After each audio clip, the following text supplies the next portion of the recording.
अहमदाबाद में क्या कुछ हलचल हो रही है वो तो आपको बता ही रहे हैं, लेकिन साथ ही साथ दिल्ली में भी हलचल तेज है। दिल्ली में उड्डयन मंत्री ने उच्च स्तरीय बैठक की है और अब से थोड़ी देर में प्रेस कॉन्फ्रेंस भी होने वाली है। तो बड़ी खबर इस वक्त की आपको बता रहे हैं। अहमदाबाद में जांच की जा रही है, अलग अलग एजेंसियां मामले की जांच कर रही हैं, तो वहीं दिल्ली में भी बैठकों का दौर जारी है और दिल्ली में एक उच्च स्तरीय बैठक भी हुई और अब से कुछ ही देर बाद इंतजार किया जा रहा है। तो दिल्ली से लेकर अहमदाबाद तक ये हलचल हो रही है। अतुल तिवारी हमारे सहयोगी हमारे साथ इस वक्त अहमदाबाद से जुड़े हुए हैं। अतुल, अभी जो खबर आई है, एक बड़ी खबर कि आज भी एक शव बरामद किया गया है विमान के पिछले हिस्से से, जो कि एक हॉस्टल और मेस की छत पर था। क्या जानकारी है इसके बारे में?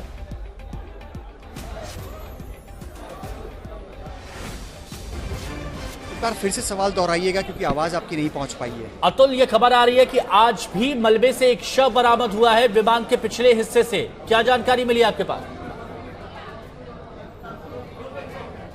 बिल्कुल, जिस प्रकार से विमान का जो पिछला हिस्सा यानी कि जो टेल है वो मैस के ऊपर की तरफ फंसा हुआ था और इसी में से कल जो ब्लैक बॉक्स जिसकी बात पहले दिन से ही की जा रही है वो भी उसी में से बरामद हुआ था। अब उस जो टेल का जो हिस्सा है उसे निकाला जा रहा है और इसी टेल के हिस्से में से एक और जो मृतदेह है वो भी बरामद हुआ है, जिसे सिविल अस्पताल में पहुंचाया गया है। खास करके जो भी मृतदेह की हालात हैं, अगर मृतदेह की परिस्थितियां देखी जाए तो एक भी मृतदेह ऐसा नहीं है जिसको सीधे तौर पर उनके परिजन पहचान सके, क्योंकि जब आग लगी और प्लेन क्रैश हुआ था उसके बाद प्लेन के अंदर जो भी 242 लोग सवार थे, मात्र एक ही शख्स खुशकिस्मत रहा जो कि प्लेन क्रैश की इस दुर्घटना में बच पाया, लेकिन 241 लोगों की मौत इस दुर्घटना में हो चुकी है। अब तक अगर बात की जाए तो जो भी क्रैश साइट है उस पर अलग अलग एजेंसीज की तरफ से जो रेस्क्यू ऑपरेशन चलाया गया था उसमें यही कहा गया कि जो क्रैश साइट है उसमें उसी दिन रात को जो भी रेस्क्यू ऑपरेशन था वो समाप्त हो चुका है, लेकिन जो मलबा वहाँ पे बिखरा हुआ पड़ा था उसमें लगातार जो भी कोशिश है अलग अलग एजेंसीज की जांच के परिप्रेक्ष्य में जो भी कार्यवाही थी वो लगातार की जा रही थी। लेकिन जब टेल वाला हिस्सा जिसमें से ब्लैक बॉक्स भी हासिल हुआ है, वो जब वहाँ मैस वाली जो छत है, जो मैस वाली बिल्डिंग है, वहाँ से जब उसको दूर किया जा रहा है तब एक मृतदेह वहाँ से भी बरामद हो रहा है।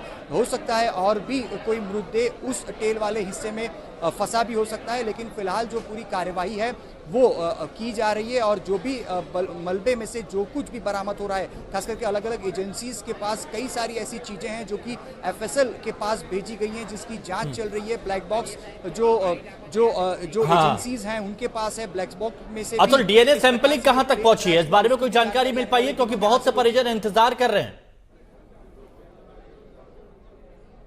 देखिए, सैंपलिंग की बात करें तो अब तक 252 जितने सैंपल्स जो हैं वो बीजे मेडिकल कॉलेज में कलेक्ट कर लिए गए हैं। जिस प्रकार से अब तक जानकारी हासिल हो पाई है, अब तक 13 ऐसे पैसेंजर्स हैं कि जिनके परिजन अभी तक सैंपल देने के लिए यहाँ नहीं पहुंचे हैं, जिनमें 13 इंटरनेशनल पैसेंजर्स हैं और 4 भारतीय पैसेंजर्स हैं। तो 13 जो मृतदेह हैं उनके परिजन। बिल्कुल, कई बार विषम परिस्थितियां हो जाती है और ऐसे में हर कोई चाहता है कि जल्द से जल्द वो अपने लोगों के जो खो चुके हैं उनका पार्थिव शरीर उनको मिले।